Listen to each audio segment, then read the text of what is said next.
Commissioning licence পেল রূপপুর পারমাণবিক বিদ্যুৎ কেন্দ্রের প্রথম ইউনিট। উৎপাদনে বাধা নেই, 2030-এর মধ্যে 10,000 মেগাওয়াট সৌর বিদ্যুৎ উৎপাদনের সিদ্ধান্ত।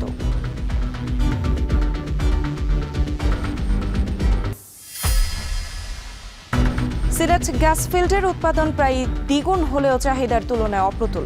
মজুদ সম্ভাব্যতা যাচাইয়ে মনোযোগী হওয়ার পরামর্শ বিশেষজ্ঞদের।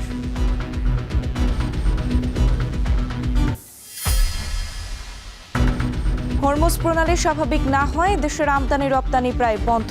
জাহাজ ভাড়া ও কাঁচামালের দাম বেড়ে যাওয়ায় সংকটে শিল্প খাত।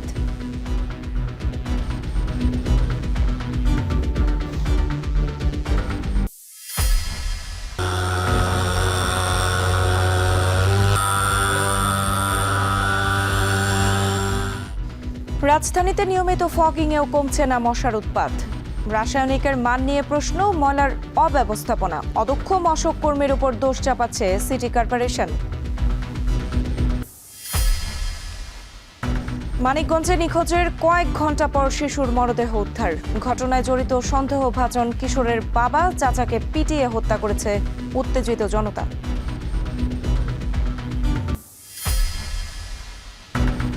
ইসরায়েল লেবানন 10 দিনের যুদ্ধবিরতি ঘোষণা। পাকিস্তানের দ্বিতীয় দফার আলোচনা ইরানের সাথে চুক্তি হলে থাকতে চান ট্রাম্প।